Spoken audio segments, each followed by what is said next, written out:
Well, considering that today we are like not that many people, we could have a more different format of debate.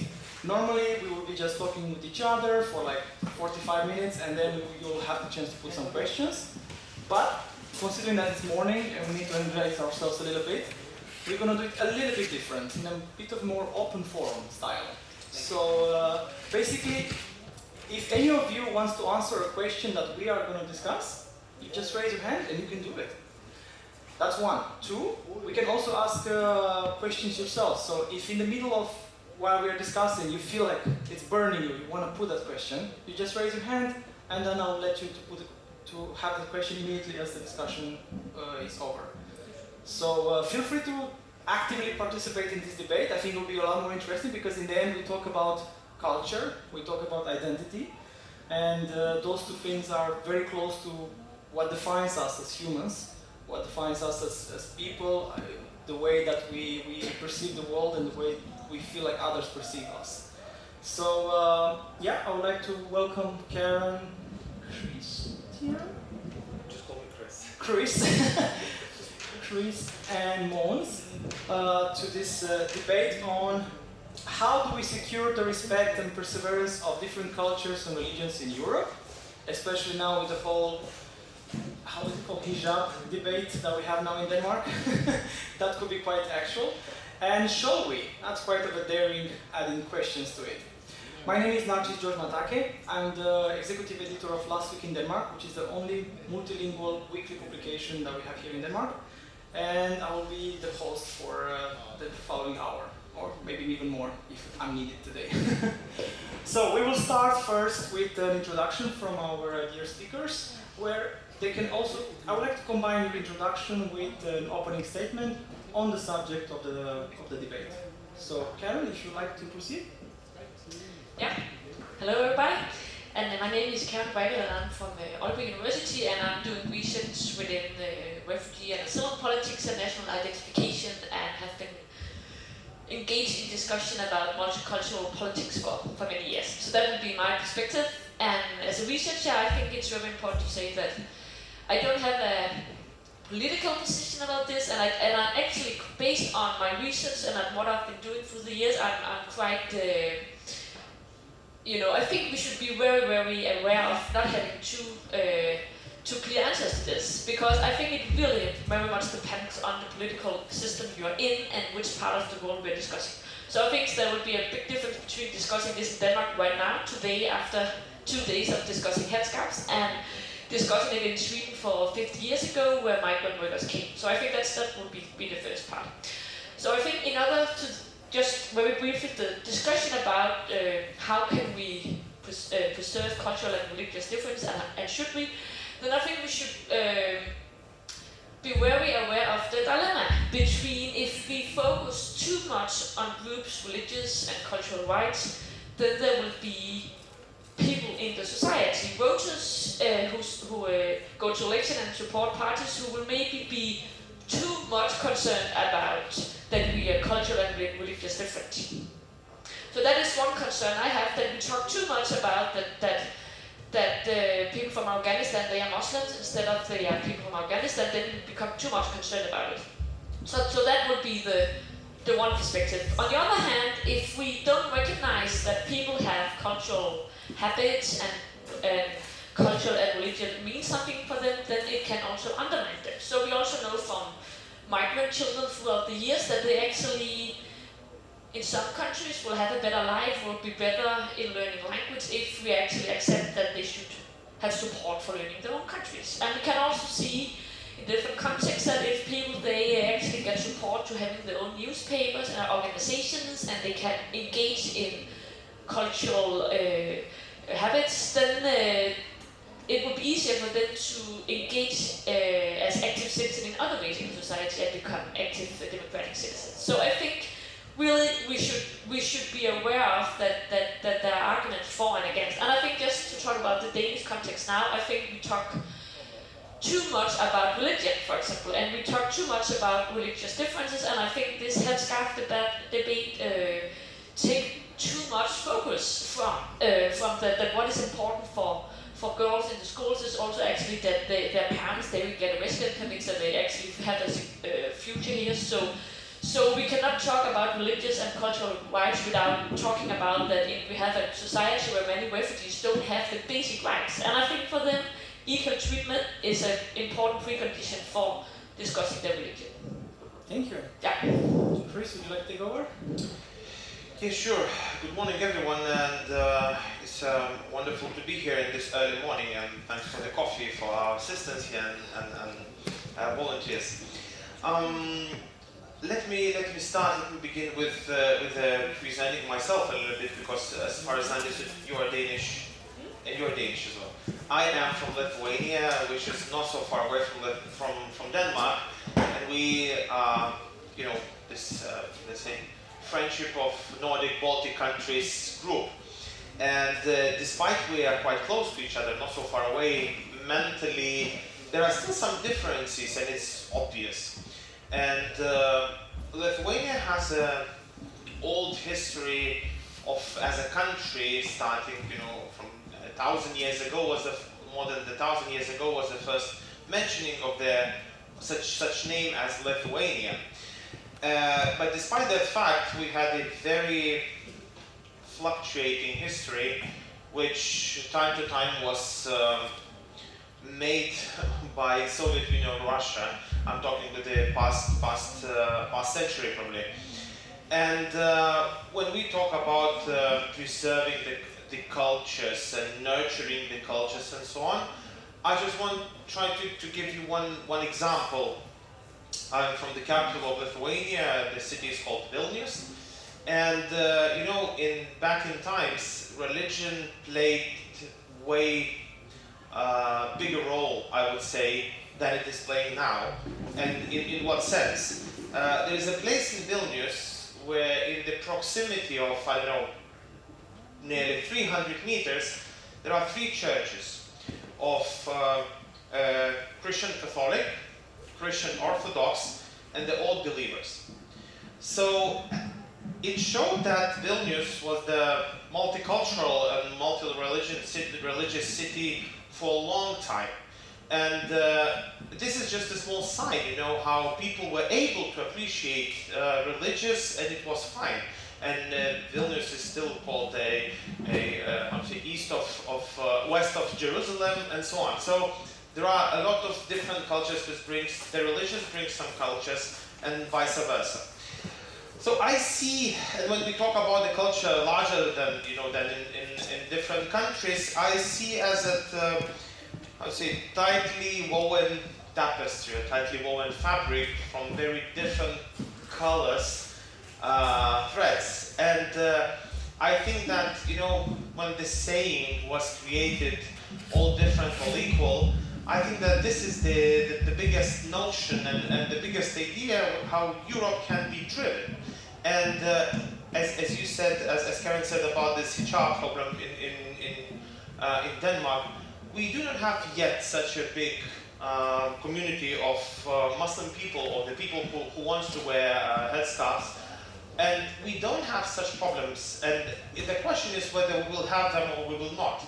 Last summer, we had a hybrid attack by Belarus when it was orchestrated, obviously, by Putin.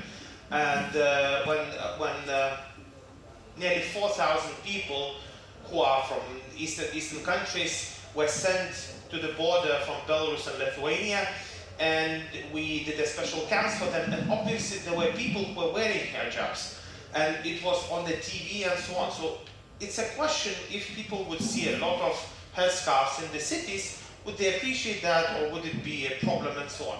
So I'm just raising some questions and trying to present myself at the place I'm coming from. Thank you. Super, thank you. Mogens? Yes, good morning. My name is Mogens, Bjerregaard.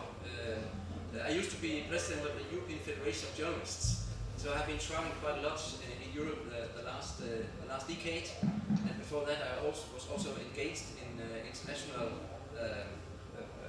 journalism work, and I'm still that, also through UNESCO.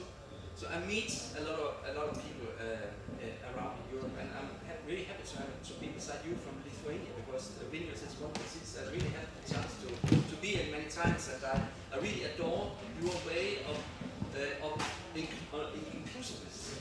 I think that's really important and a good example for many of us that what you're doing. Maybe you don't know, something they are doing in Lithuania now is that they have allowed Taiwan to have a sort of a consulate, or not a real embassy. And this is a representative office, and it was interesting, it was called Taiwanese, but in China language, Taiwanese and Taiwan is the same. I know. But you're really great in many ways. You said we are two Danes. I actually define myself as a European. I didn't do that 20 years ago, but after traveling around, after meeting people in all different countries, also Romania, I understand more and more how important it is that we are together, and how important it is that we get to understand each other.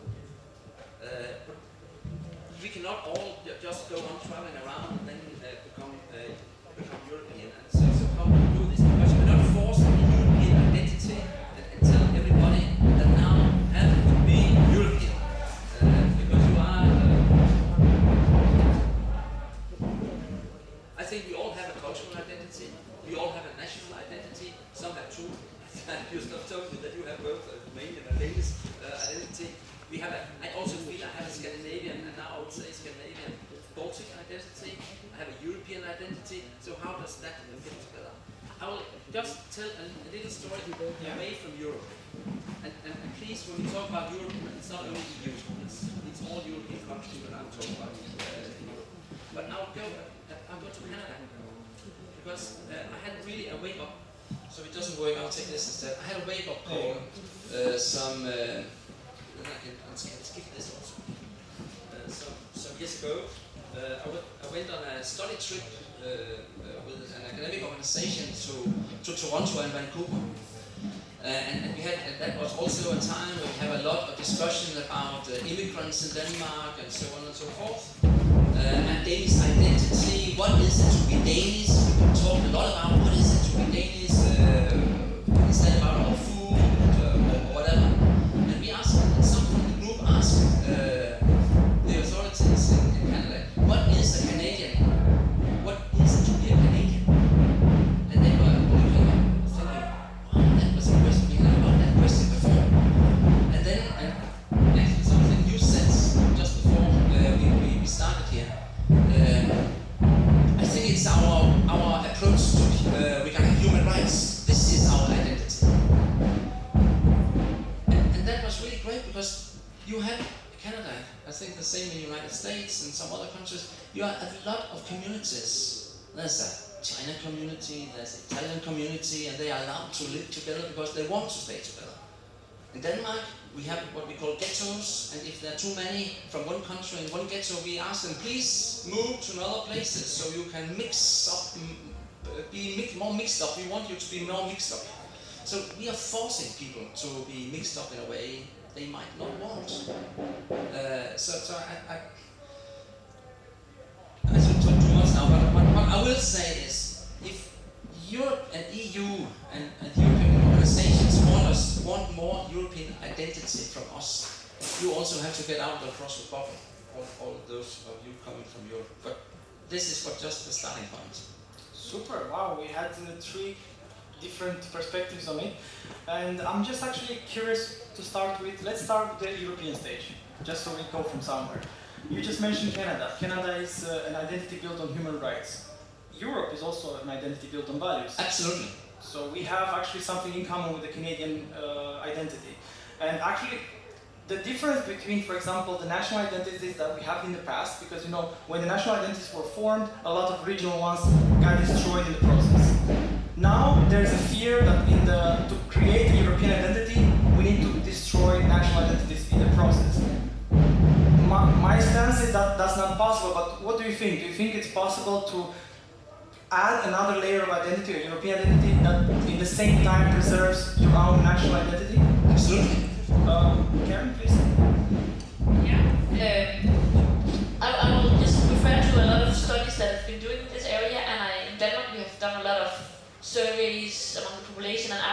to what extent do you feel like a European and a Danish and a globalist, and really few people they are saying they are identifying with being a European citizen. So that's one thing. But I think from studies of people who are second generation coming here, and that can be from Poland or from Africa, whatever, you know, it does depend on where they come from. But when they come to Denmark, many of them say that they can both have a strong national identification and feeling a strong attachment to Poland or to Afghanistan or whatever. And I think now I love the women's football, and our Nadine, for some years ago when she said that she both felt like being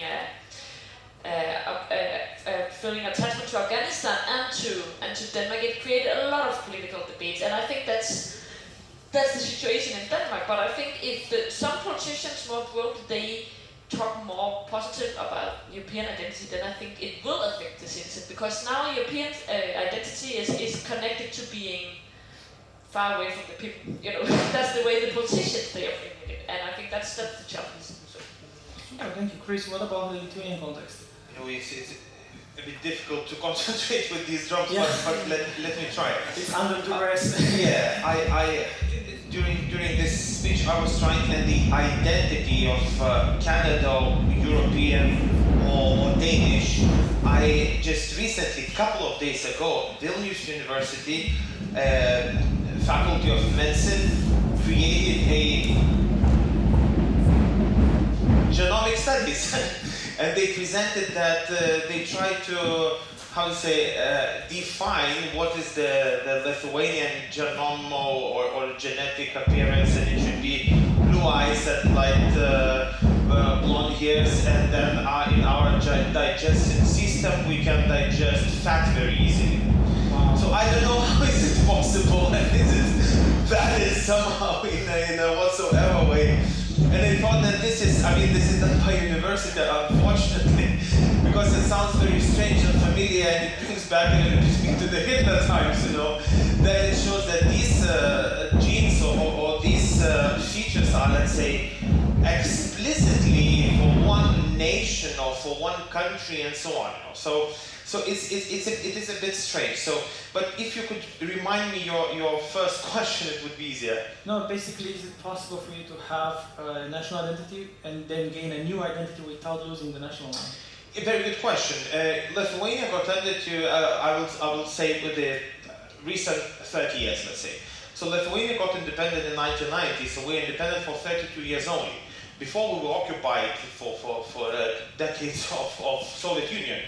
And the thing is that during that time, a lot of people were exiled to Siberia, so we lost a lot of our culture and identity. It was ruined by the Soviet Union.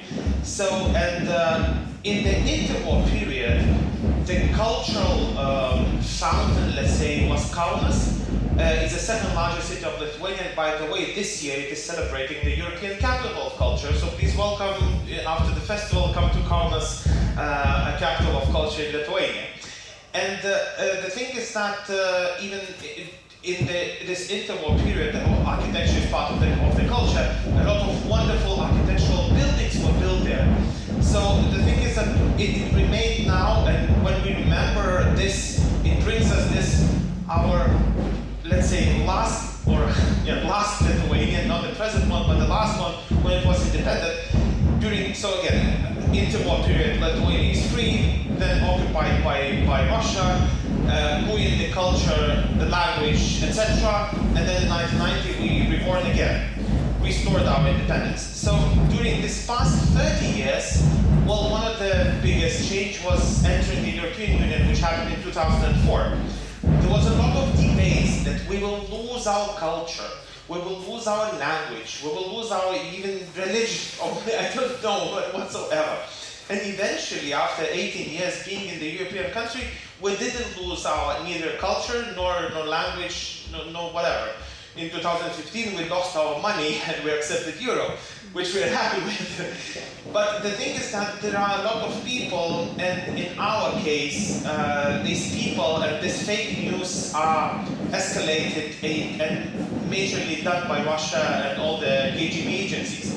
So everything what is, pro-NATO, pro-European Union, worldwide peace and so on, everything what is against these things are done by Russian agencies. And some people who are not well educated, let's say, or living in smaller areas, or they cannot check the facts with the different sources, and they, for example, know only Lithuanian language, they trust a lot of these things.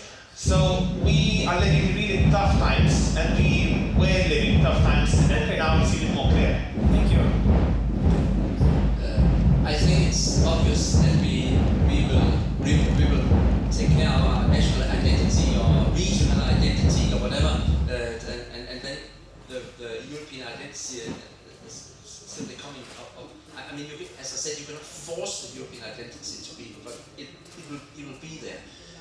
When you talk about EU specifically, that part of Europe, which is EU, I'm really a fan of EU.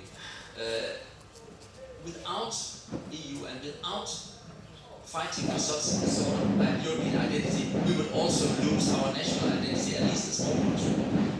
EU is a guarantee for the small nations. Without EU, we won't. I mean, look around what happens. EU is really a guarantee for peace in our countries. So in many ways, I'm really a big fan of it. But we will have them both. And then just a little provocative here, because we could bypass some local problems if we talk more about European identity and talk about Danish identity. We have some discussion in Denmark now between Copenhagen and Jylland. So it would be nice to talk more about European than this strange discussion about if you're from Jylland or Copenhagen. I mean, I noticed that actually in a lot of countries that we have parallel debates. We have the European versus national debate, we have the regional versus European debate. I mean, a lot of people are going in different directions. But I would like to ask the audience, do you think that we can have a national identity and a European identity at the same time? If anyone would like to answer, we can have the microphone down there. So, would anyone like to take a take on that, please? Yes, I'm sure that we can have a national identity.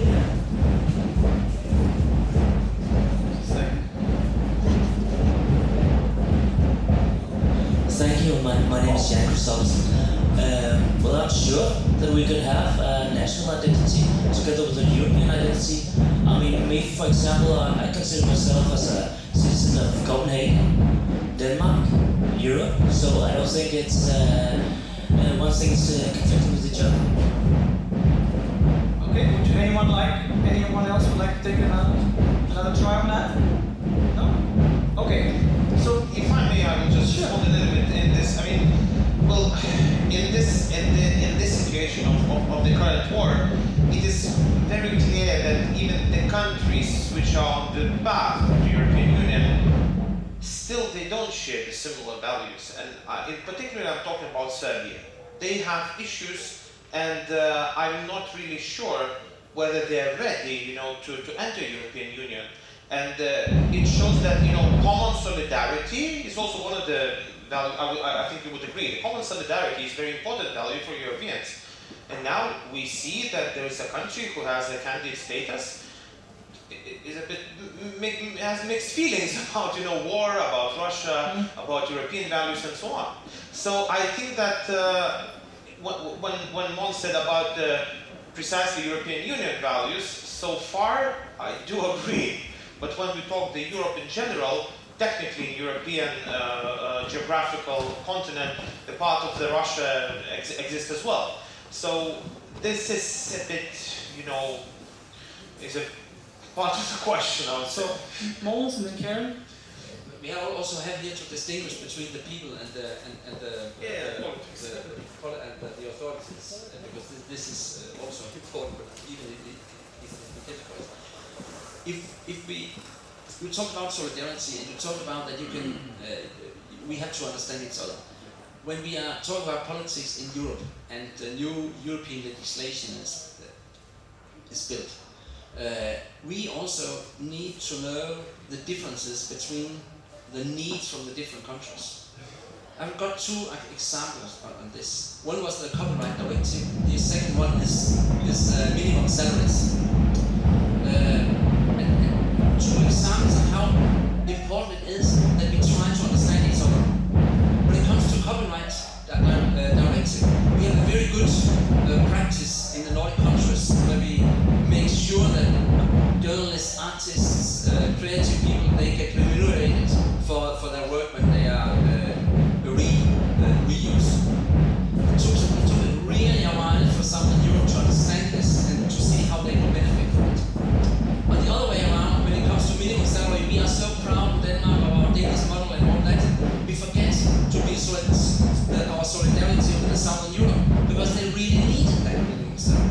We must understand each other much better if we can make this solidarity to exist and to live and to flourish in Europe.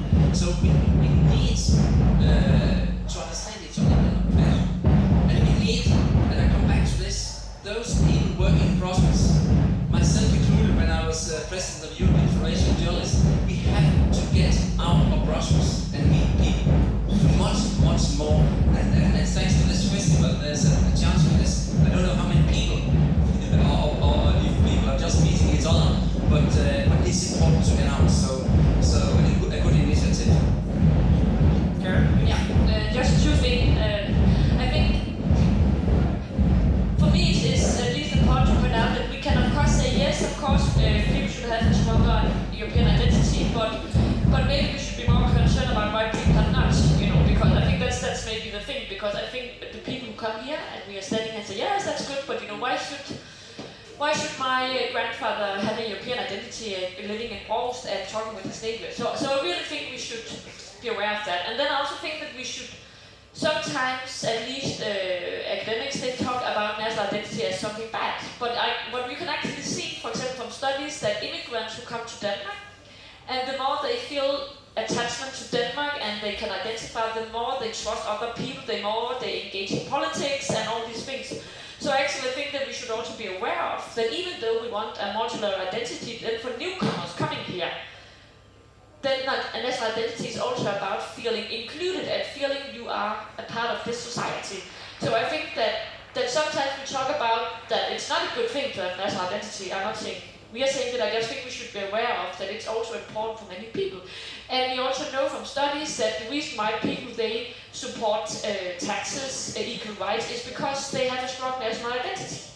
So we should be aware of that if people feel they belong to this society they're in, then they also more often will support the welfare state and solidarity and things. So that's just important. So let's talk more about citizenship than national identity. Yes, yeah, exactly. Yeah. I think that's a good point. Yeah. Okay, but Take that point with you. Can I just comment on what Sharon said? When you talk about people coming to Denmark, I would like to talk about the people, Lithuanians, to be particular, going to UK. A huge minority of Lithuanians are living in UK, and unfortunately, they're not merging into the society so much. They're staying in their ghettos. In a good way, ghettos, not that ghettos what we imagine from back in times in US.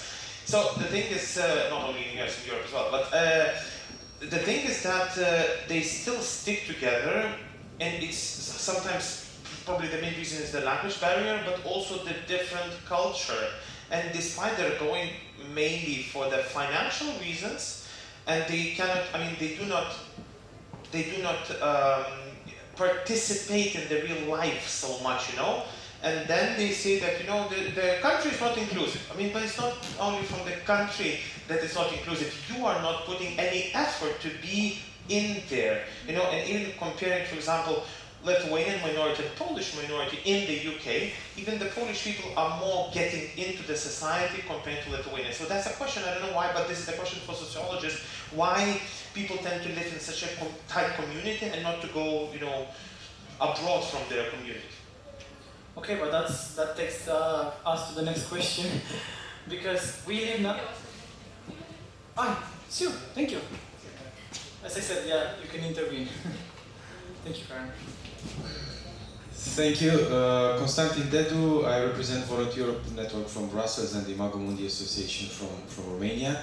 I wanted to make two short comments about something that both Chris and Mogens said. One of the things you mentioned was the fact that we should be careful when we talk about if we talk about politicians when we refer to a specific country or situation, or if we talk about the population, because it's two different things.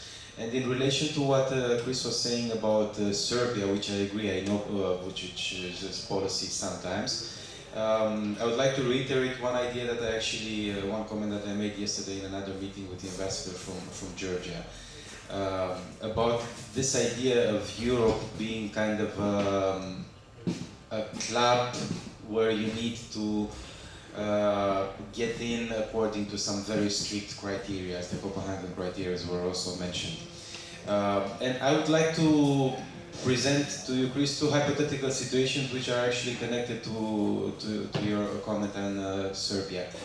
Let's say that due to Orban's policies and so on, Hungary was out of the EU. What would have happened, for example, was taken out of the EU, yeah? And this would have probably led to it being much closer, of course it's hypothetical situations, much closer to Russia. Let's imagine close to I think 1.5 million people who have passed from Ukraine via Romania and then went towards other countries from Europe. Let's imagine that 1.5 million people being stuck in Romania because they would have had no passageway to safe haven in a way to reunite with some of their families from the rest of Europe, because Hungary would have blocked the borders, Serbia would have done the same. So then another example could be Turkey, which is not member of the EU but has a candidate status for many, many years. Let's imagine that, again, it's an exercise of imagination, but sometimes with history it doesn't really work like this. I'm also a history teacher. That Turkey would have had very few ties with Europe or not at all. How would have Europe looked now with Turkey run, for example, by a more extremist fundamentalist regime, or with Turkey bilaterally denouncing the Montreal Agreement and leaving warships of Russia go all the way through out of the Bosphorus and go to Syria? What I mean is that sometimes when we even think about countries that want to be part of this elitist club, let's say, we also need to think not just on how they are now, but in terms of change. Would a change for the better in a specific country occur or happen faster if it were included in this elitist club, or would this change take place faster if it would be excluded from this club? Yeah. So I wanted to present these examples as an idea that sometimes, even when we talk about countries, like Mogens said, we don't need to think just on a temporary basis at the politicians who rule these countries, but also to see the aspirations and to see the interests of that population, and of course, if that is to the interest of the European Union. And just as I showed some hypothetical situations about Hungary and Turkey, probably the same may apply in 10 or 15 years from now, looking back to the countries from the Balkans, and we may say, oh damn, if we would have done something back then, if we would have done something back then in 2008 with Ukraine, for example, things would have been different. So sometimes talking about respect and perseverance of different cultures and religions, it's also a good idea not to judge so much a country by the people who run it, because we all have walks of shame on this when it comes to each of our countries. We all had some bad periods and some politicians, but also think of the cultures, of the religions of that country and what they can bring to the European construction. And one last idea, we're in Denmark now, a country which is very proud of its traditions and cultures. There's also this question, why should we be accommodating of other cultures that come here? I was also listening to Narcis earlier talking about the Romanian minorities and the diversity of minorities which are here represented in Aalborg. I think you said something about 157 nationalities. Well, what I can see, for example, even in Romania, my own country, is that in the Transylvanian part of the country, where there are Germans, German ethnics, Hungarian ethnics, the national pride of Romania in itself and the way they put themselves into value in common understanding with the others is even higher. It's like when you have other cultures that you can compare and relate to, you can learn from there, but also put your own into a different perspective. You can maybe find out what's good about your culture and be happy about it and embrace it, and maybe be a bit critical of what's not that good. Super. Yeah. Thank you, Konstantin. And I wanted to move on to a little scenario. Today, because of freedom of movement, we have cities like Aalborg, like Konstantin mentioned earlier, that have 157 nationalities living together. However, if you look around Europe, the diversity is not really there, right? It's very hard to notice that the city is very diverse. It's many ethnic groups are not actually showing or displaying their traditions, their colors to the rest of the population. So in a way, they're not really bringing much to that city's new culture. So I'm just curious, do you think it's possible that in the future this process will continue? The percentages of, let's say, locals versus newcomers will change more and more and will be quite equal, let's say, in 10, 15 years from now in many areas. So will it be possible that we can have vibrating cities built upon the fact that there is just so much diversity in there? What do you think, Aaron? I think now I'm from the northern Jutland, so that's where and I think maybe a bit over time, yes, but I think the new cultures would not be about necessarily new cultural background, but also about young people having other identities, want to do other things, want to dress in other way, eating other way. You can just see in Aalborg, where I'm living at Breidahl, 50% of the restaurants takeaway are now vegetarian. So you can say that's not about cultural differences, but about lifestyle changes. So I think that would be more important. And I also think, like, you could discuss, is it should it be something we strive for? That a city have 50 different cultural impressions, or should it just be like, that we have a city that change over time? I think it very much also depends on the people who are living there. If you will change Mariager, I think that would be a shame, because it's really, really lovely time. Just because you want to include people from China at the 10%. So I think really we should be careful about, is it also in the interest of new cultures? Because if I went to Canada or New York or to Zanzibar, would it be my interest that the town in Zanzibar would look different because there were 10% of me? So I just think we should have that. Is that actually something we should strive for, or should we just accept that the buildings are in times to times? I'm not having an answer, I'm just feeling we should be reflecting about it. Mogens, what do you think? I think it depends why you are going to Zanzibar or why you are in Canada. I think there is a variety of solutions here, and we need to let them be as people want them to have them. Because if you don't do that, if you force people, as I said before, to mix in special ways, I don't think we will succeed in it. To your questions about all what would happen and not happen in Europe, I think the good answer is here that we have, thanks God, we have EU, because without that you will have the big problem in Hungary. If you have looked at Orban's narrative, he has through the last 10-15 years built up a narrative about a bigger Hungary, and he will do it exactly the same as Putin is doing now, after also building up a narrative. After in 25 years, he has built up that narrative, a narrative, very dangerous narrative. As Alexander Vucic is also building up such a narrative. I mean, they are building up, and so that's why we should look more on our citizenship than if we are living in Hungary or Romania or living in Denmark or Germany. We have I think this is one thing we should be proud of in Denmark and Germany, that we have managed to create the border region in a way where the citizens feel that they are happy with their citizenship, more or less. Schleswig-Holstein, where that could have ended up in many wars if we didn't make the solution there. And after joining the EU, I remember when Denmark joined, as I'm old enough to remember when Denmark joined the European EEC, as it was called at that time.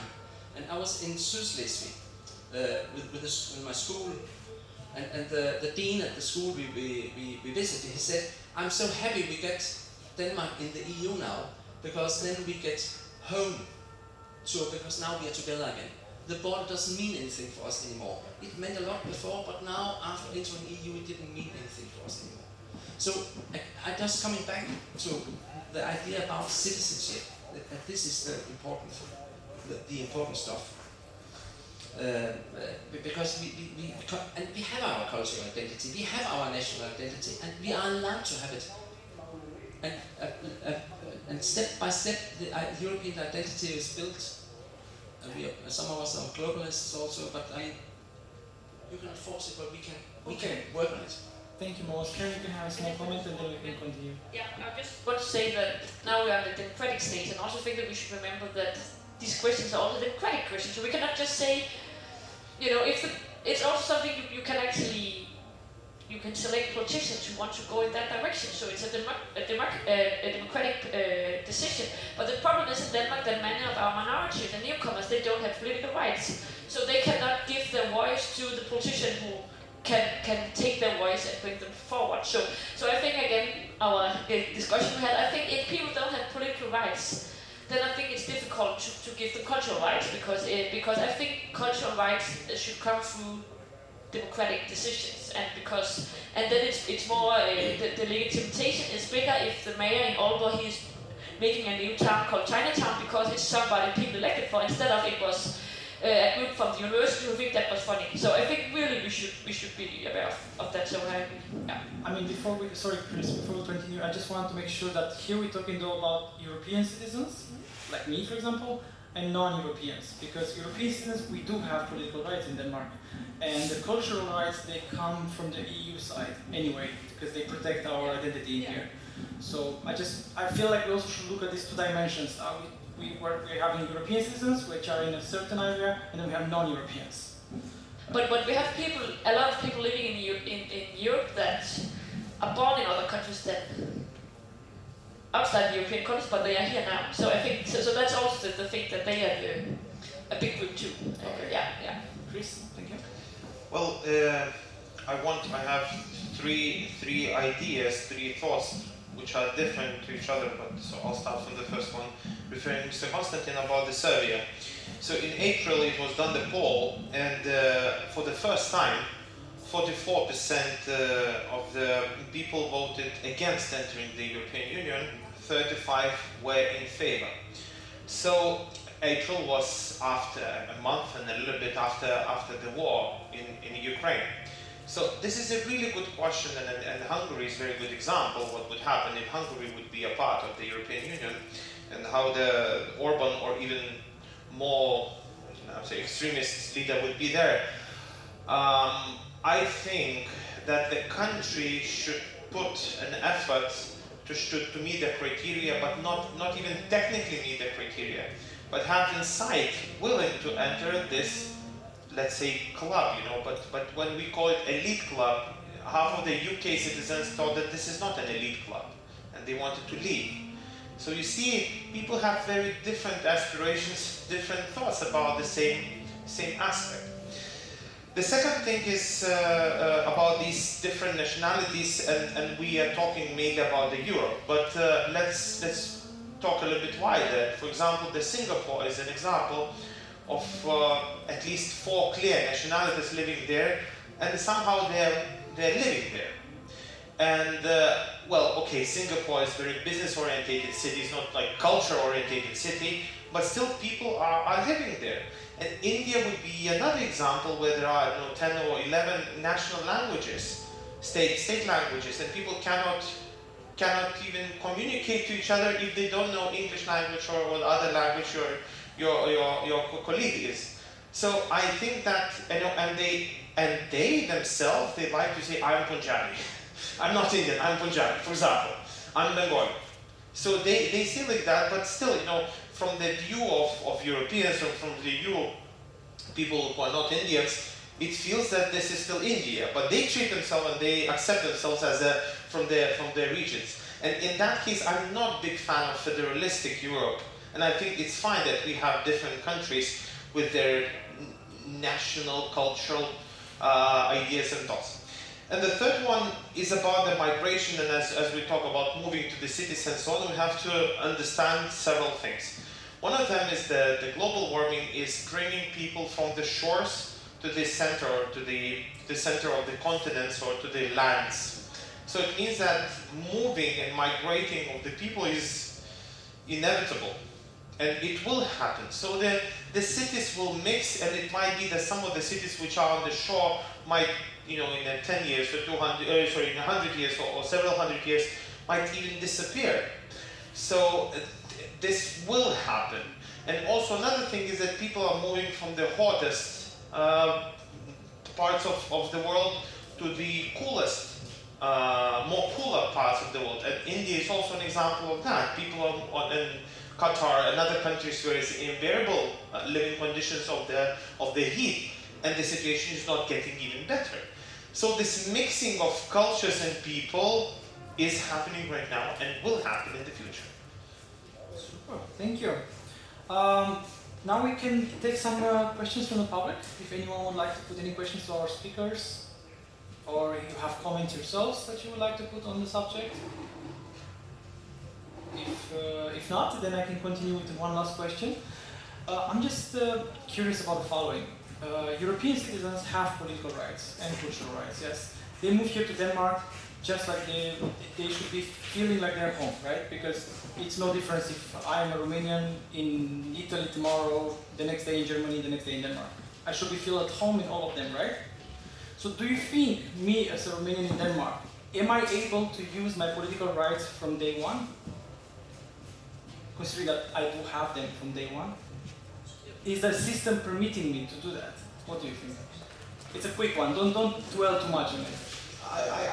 Me personally, I don't think you're having them from the day one. I do, I can guarantee you that. Yes, but the question is, if you travel to the new country, new place, or new city in a different country, more or less you will, despite the fact that you should feel like at home, and I am feeling at home here in Maya, but I don't feel my political rights. My political right here, as the member of the European Union, is democracy and freedom of speech. So I'm standing here and speaking whatever I want, which is not insulting anyone and so on.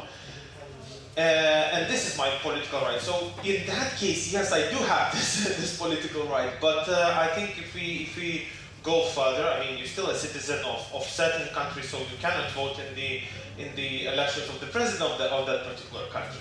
But you can vote in local, regional, yes, in the municipality. Yeah, sure. That's important as well. Yes, indeed. Karen, and then Mogens? Yeah, but I just want to follow because I think what is really important is still that you can vote for national elections. That's where politics change, and it's the national politicians who are making the condition for what the municipalities can do. They cannot change anything about migrants' rights in the municipalities at all. So I really think that's the problem again. I don't think you have fully political rights, and I also think that now you are maybe a special migrant from Romania, but there will be a lot of people who come to work, for example, in Germany and Denmark, and this about actually communicating with the system. I think for many people that is extremely difficult, and I think you should have better rights, but I don't think it's the case now. And I think this about you are not engaged in the national elections. I think that's the most important election for changing these things you talk about, because that's where people engage in politics the most. But maybe that's just my opinion. Yeah. I totally agree. To become a citizen, a real citizen in a country makes better for you to live here and be a part of the society. It is too difficult to be a citizen in Denmark. And in many countries it's too difficult. I'm not asking for getting the citizen immediately, but I think this is really something we have to solve. Two things. First, if you are a European citizen, how do we deal with that in national elections? I think you really have a thing that we should discuss more and have a new answer to. And the second thing is when you are here, you should have the better possibility to get Danish citizenship.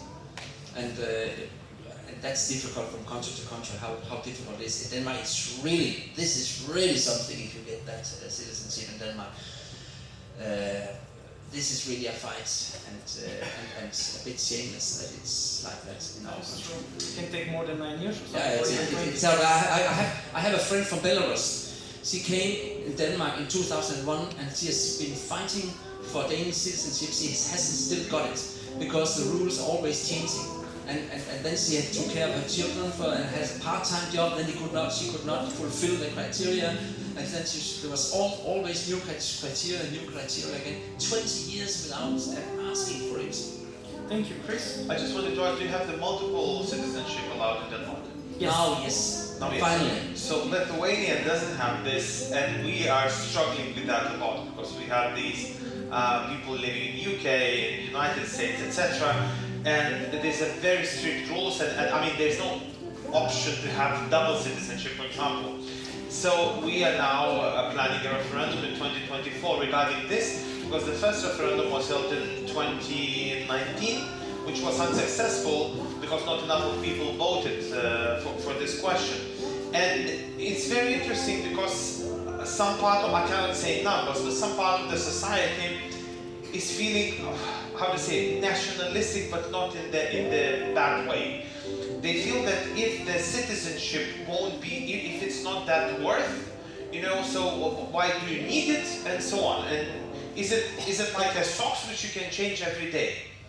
And another part of the people who have, for example, mixed families and would have to live in 2 countries, for example, and so on, and different other environmental and surrounding issues.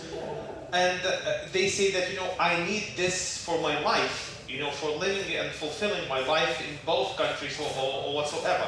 So this is a kind of a question, and I won't say it's a fight, but more and more people are for the multiple citizenship. Okay, thank you so much, and unfortunately we have run out of time. It was quite an interesting debate, and to be honest, you cannot cover in 1 hour cultural diversity, identity, formation of new layers, multi-layered identities, but we tried our best. Thank you so much for your contributions and for your insights into it, and thank you for this.